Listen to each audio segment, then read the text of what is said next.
Third angle projection अपना आज का टॉपिक है।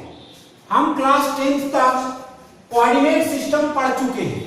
ग्राफ जब बनाते थे तो कोऑर्डिनेट में हम एक्स और वाई एक्सिस को लेते थे। इनको चार भागों में विभाजित हो जाने पर फर्स्ट कोऑर्डिनेट कहलाता था, सेकंड कोऑर्डिनेट, थर्ड कोऑर्डिनेट और फोर्थ कोऑर्डिनेट, यानी ये चार चतुर्थांश होते थे। इतना हम 10th क्लास तक पढ़ चुके हैं। फर्स्ट कोऑर्डिनेट में एक्स और वाई को पॉजिटिव लेते हैं, सेकंड कोऑर्डिनेट में एक्स हमारा नेगेटिव हो जाता था, वाई पॉजिटिव होता था। थर्ड कोऑर्डिनेट में एक्स नेगेटिव, वाई नेगेटिव, और फोर्थ कोऑर्डिनेट में एक्स पॉजिटिव और वाई नेगेटिव होता था। ये हम 10th क्लास तक इसका इस्तेमाल कर चुके हैं। फर्स्ट एंगल प्रोजेक्शन हमने जो पढ़ा था, तो फर्स्ट एंगल प्रोजेक्शन में हमने फर्स्ट कोऑर्डिनेट को लिया। आज हम थर्ड एंगल प्रोजेक्शन पढ़ रहे हैं, तो थर्ड एंगल प्रोजेक्शन में हम थर्ड कोऑर्डिनेट को लेंगे। देखिए मैंने डार्क करके रखी है लाइन को। तो आज हम इस कोऑर्डिनेट के ऊपर बेस्ड प्रोजेक्शन को सीखेंगे। अब थर्ड कोऑर्डिनेट से थर्ड एंगल प्रोजेक्शन निकला। थर्ड एंगल प्रोजेक्शन जब हम x और y को एक्सिस लाइन के रूप में लेते थे तो ये सिर्फ एक लाइन होती थी, लेकिन अब हम इन्हें प्लेन्स के रूप में इमेजिनेशन करेंगे। प्लेन्स के रूप में इमेजिनेशन करेंगे तो जो हमारी हॉरिजॉन्टल प्लेन है, जमीन की सतह के समानांतर, वो प्लेन कहलाएगी हमारी क्षैतिज तल, यानी कि हॉरिजॉन्टल प्लेन। ठीक है। और जो वर्टिकल लाइन थी y वाली, उसे हमने कन्वर्ट कर दिया प्लेन के रूप में, तो ये हमारी कहलाएगी वर्टिकल प्लेन। हॉरिजॉन्टल वाला हॉरिजॉन्टल प्लेन और वर्टिकल पोजीशन वाला वर्टिकल प्लेन। अब इस प्रोजेक्शंस के अंदर अगर कोई वस्तु यहां स्थित होती है और देखने वाला जो व्यूअर है, या कहें प्रोजेक्शन देखने वाला जो व्यक्ति है, वो हमारा यहां है। अब ये प्रोजेक्शन देखने वाला, तो इसको हम कहेंगे प्रक्षेपक। ठीक है, प्रक्षेपक प्रोजेक्शन देखने वाला व्यक्ति, प्रक्षेपक। फिर प्रक्षेप तल, ठीक है, और फिर क्या रखा है, वस्तु। तो ये होगी हमारी थर्ड एंगल प्रोजेक्शन की सिचुएशन। देखने वाला व्यूअर और प्रक्षेपक, फिर प्रक्षेप तल, और फिर वस्तु रखी है हमारी। तो ये पहली सिचुएशन है हमारी। थर्ड एंगल पोजीशन में ऑब्जेक्ट की जो स्थिति होती है वो इस तरीके की होती है। अब यहां पर देखने वाला जो व्यक्ति है, ये जब इस वस्तु के प्रक्षेप को देखेगा तो ये प्रक्षेप कहां बनेंगे, इस तल के ऊपर, यहां पर ये प्रक्षेप बनेंगे। ठीक है। ये जब सामने से इसको देख रहा है तो ये हमारा बना है जो प्रक्षेप, वो इस प्रक्षेप तल पर बना है। अब इन दोनों के बीच में प्रक्षेप तल है, तो प्रक्षेप कहां बना हमारा, वर्टिकल प्लेन की बात छोड़ दे, अभी प्लेन के ऊपर बना है। अभी हम क्या मान रहे हैं, सिर्फ प्लेन के ऊपर बना है। तो प्रक्षेप कहां बन रहा है, प्लेन के ऊपर। तो यानी कि प्रक्षेप तल पर हमें प्रक्षेप प्राप्त होगा। ठीक है, प्रक्षेप तल पर प्रक्षेप प्राप्त होगा। अब हम ये मानेंगे कि ये जो तल है, ये किस तरीके के हैं, ट्रांसपेरेंट।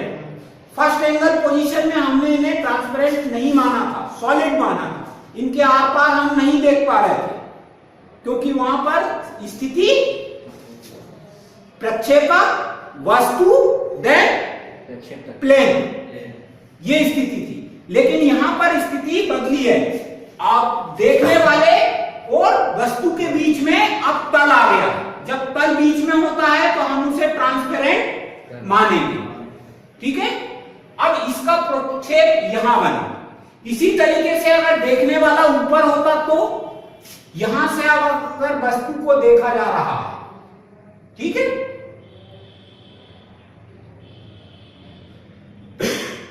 देखने वाला यहां है, तो अब ये देखेगा तो इसके जो व्यूज हैं वो कहां बनेंगे? हॉरिजॉन्टल प्लेन पर बनेंगे। ठीक है, इसी तरीके से साइड व्यू अगर देखा जाएगा तो या तो मैं जहां खड़ा हूं यहां से साइड व्यू देखा जाएगा या बैक साइड से, इधर से, यहां से भी साइड व्यू देखा जा सकता है या यहां से भी साइड व्यू देखा जा सकता है। ठीक है, ये कंडीशंस हो गई हमारी ऑब्जेक्ट की सिचुएशन की। ये फर्स्ट है। ठीक है, तो फर्स्ट कंडीशन में हमने क्या देखा? सबसे पहले है प्रक्षेपक, देन उसके बाद क्या है? प्रक्षेप तल, जिस पर क्या बन रहा है? प्रक्षेप। और तीसरी कंडीशन पर हमारी वस्तु यानी कि ऑब्जेक्ट स्थित है। ये फर्स्ट कंडीशन। सेकेंड कंडीशंस में वस्तु की स्थिति हम देखेंगे प्लेन के अकॉर्डिंग कहां है। तो देखिए वस्तु कहां है? HP के नीचे और VP के पीछे। ऊपर नहीं है, ऊपर का मतलब इसके ऊपर हो जाता है, ये नहीं है मतलब। वस्तु ये तल है और इसके बैक साइड में रखी है यानी कि पीछे। तो वस्तु कहां स्थित है? HP के नीचे और VP के पीछे। ये हमारी दो कंडीशंस अगर फॉलो होती हैं तब हमारा थर्ड एंगल प्रोजेक्शन की कंडीशंस बनती है। इन स्थितियों में हम ड्राइंग शीट पर इसे किस तरीके से इमेजिनेशन करेंगे या ड्राइंग शीट पर इसे कैसे दर्शाएंगे। अब देखिए ड्राइंग शीट पर दर्शाने के लिए हम एक ड्राइंग शीट मान लेते हैं कि ये हमारी ड्राइंग शीट है जिस पर हमें ड्राइंग बनानी है। अब हम प्रोजेक्शन बनाने के लिए ड्राइंग शीट के ऊपर एक्सेस लाइन बनाते हैं, तो हमने यहां पर एक एक्सेस लाइन ड्रॉ कर दी। ठीक है,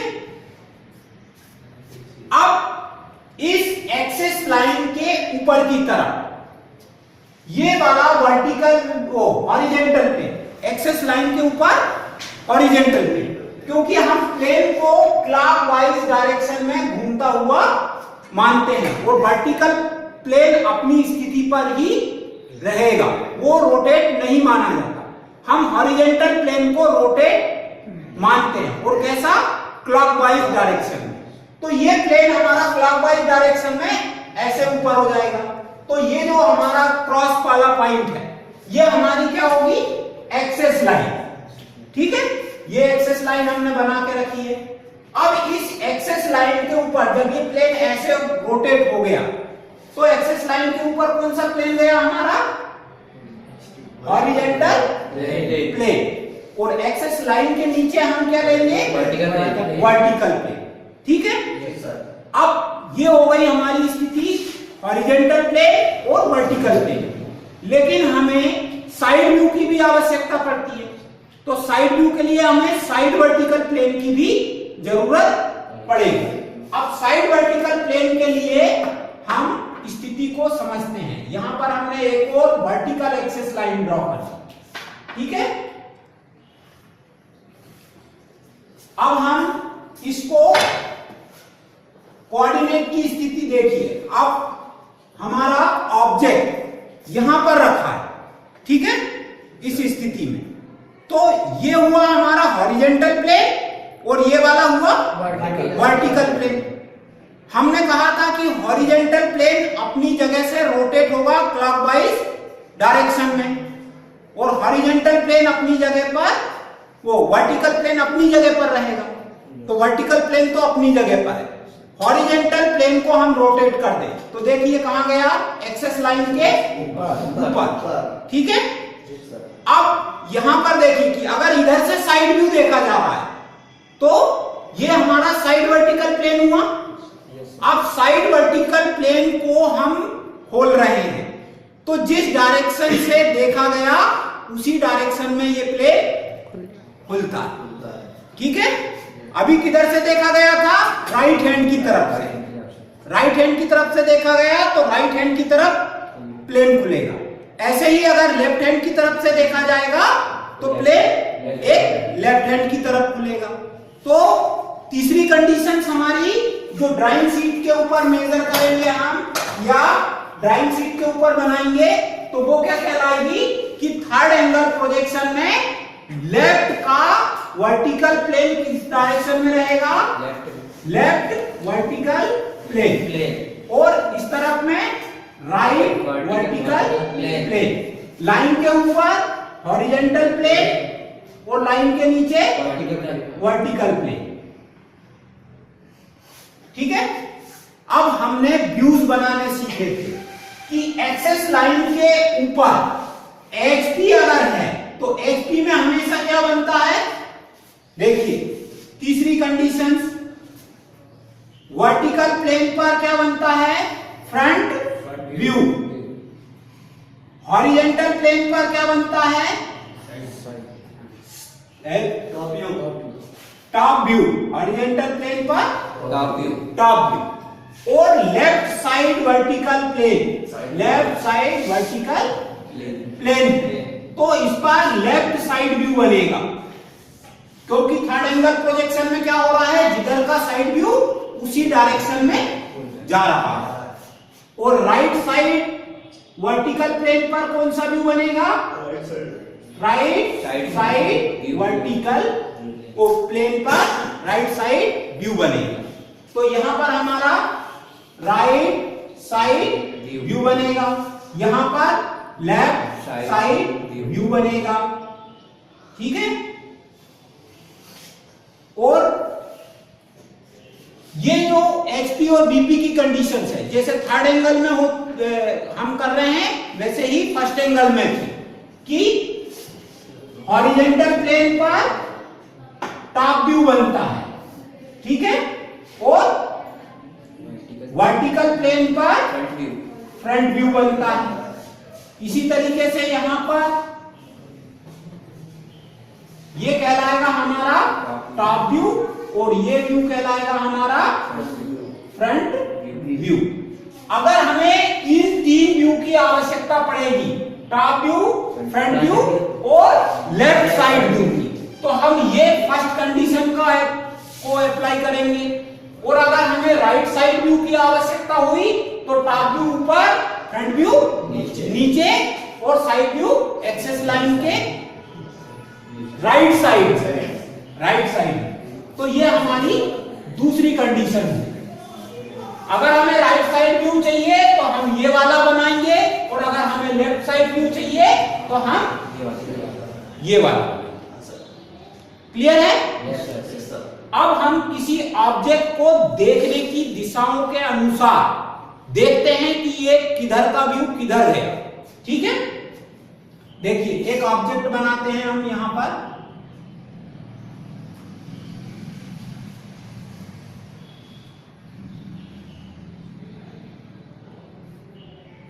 आइसोमेट्रिक क्यूब है। अब अगर यहां से फ्रंट व्यू देखा गया, ठीक है, और यहां से साइड व्यू देखा गया,